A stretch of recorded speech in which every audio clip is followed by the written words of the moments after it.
একসময় বিএনপি এবং জামাত ইসলামের নেতাকর্মীদের হাত ধরে বেড়ে ওঠা ভিপি নূর, সেই শৈশব থেকে যিনি ছাত্রলীগ করতেন, ফুল ফ্যামিলি, শেখ হাসিনার চেহারার মধ্যে যিনি মায়ের রূপ দেখতেন, সেই ভিপি নূর নামের শেষে আবার পরবর্তী সময় লাগছে বিকাশ নূর। আবার তিনি যখন ভিপি হলেন তখন এই নির্বাচন নিয়ে প্রশ্ন উঠেছিল। তখনও ভিপি নূর সবাইকে সারপ্রাইজ দিয়েছিল, বলেছিল যে ভিপি পদটা ঠিক আছে, আর বাকিগুলো আবার নির্বাচন চাই। নানানভাবে আলোচিত, সমালোচিত। বাট যখন এই 5ই আগস্টের পরবর্তী প্রেক্ষাপটটা আসছে, তখন ভিপি নূর পড়ে গেছে এক ধরনের মাইন্ডকার চিপায়। প্রথমত দল ভেঙে 2 টুকরো, তারপর বিকাশে বা অর্থনৈতিক চাকাটা যে সকল মানুষ দেশ বিদেশ থেকে আওয়ামী লীগ পতনের জন্য ভিপি নূরকে সাপোর্ট দিত, রাজনীতি যেন চালায় যেতে পারে, কারণ তিনি তখন অনেক কথা বলতে পারতেন যেটা সবাই বলতে পারত না। তো ক্ষমতার প্রেক্ষাপট পরিবর্তন হওয়ার বিএনপির তো আর দরকার নাই, নূরের প্রতি ইনভেস্টমেন্ট, জামাতেরও দরকার নাই। এরপর পড়ছে ভিপি নূর একটু বিপদে। এখন আবার দেখেন ক্ষমতাকে কেন্দ্র করে যেখানে বিএনপি জামাতের মধ্যে বিভাজন, সেখানে ভিপি নূর মাঝে মাঝে বিএনপিকে নিয়ে যখন অভিযোগ করে বসেন, এবার প্র্যাকটিক্যালি মাঠ পর্যায়ে গিয়া এই প্রথমবার একটা বড় ধরনের বিপদ থেকে তিনি মুক্তি পাইছেন। ওনার উচিত একটু সামান্য হাদিয়াটা দিয়ে করা, একটু খাওয়ানো মানুষকে। জানেও মরে যেতে পারতেন কালকে যে ঘটনার জন্য প্রস্তুতি নিয়েছিল। নূরের ভাষায় যে স্থানীয় বিএনপির নেতাকর্মীরা চাপাতি চুপাতি, তারপর কি তাগুয়া ফাগুয়া যা আছে সবকিছু নিয়ে রাস্তার মধ্যে গাছ ফালাইয়া যেভাবে অপেক্ষা করতেছিলেন, নূরে একদম ওই পার পাঠানোর মতনই একটা সিচুয়েশন তার কাছে মনে হয়েছে। পরিস্থিতি এতটাই ভয়ঙ্কর আকার ধারণ করছিল যে 3 ঘন্টা তিনি তার নেতাকর্মী নিয়ে এক বাড়িতে অবরুদ্ধ অবস্থায় ছিলেন।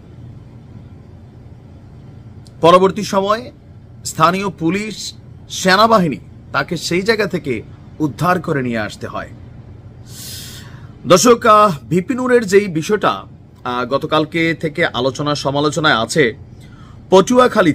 পটুয়াখালীর গলাচিপায় গণ অধিকার পরিষদের যিনি সভাপতি ভিপি নূর, তাকে অবরুদ্ধ করার অভিযোগ উঠেছে। তিনি সরাসরি অভিযোগ করেছেন, উঠেছে না, বিএনপির নেতাকর্মীদের বিরুদ্ধে।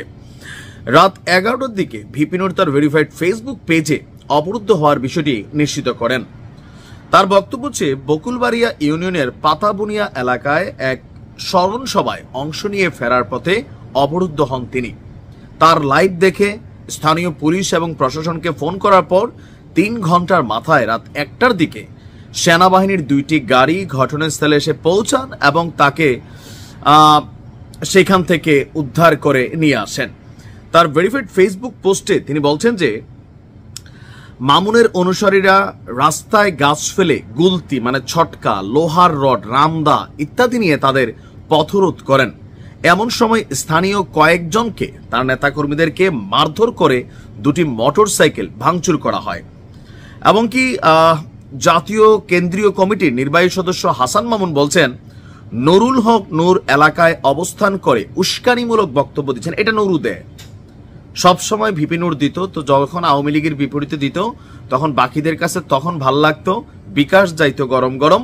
বাট যখন এখন ক্ষমতার প্রেক্ষাপট পরিবর্তন হয়েছে, যখন বিভিন্ন ইস্যুতে বিএনপিকে টার্গেট করে চান্দাবাজের দল, এই লুটেরার দল, এরকম নানান বক্তব্য কিন্তু ভিপি নূর দেয়। ভিপি নূর তো চিনেনি, সেই জ্বালাময়ী বক্তব্য যখন শত্রুর বিরুদ্ধে যায় ভালোই লাগে, যখন নিজের উপর পড়ে তখন এটা কিন্তু উস্কানিমূলকই মনে হয়। বিএনপি নেতা, কেন্দ্রীয় বিএনপির জাতীয় নির্বাহী কমিটির সদস্য হাসান মামুন বলছেন, এছাড়াও বুধবার তিনি প্রকাশ্যে একটি ঠিকাদারি কাজ নিয়ে জেলা বিএনপির এক জ্যেষ্ঠ নেতাকে জড়িয়ে উদ্দেশ্য প্রণোদিত বক্তব্য দিয়েছেন ভিপি নূর।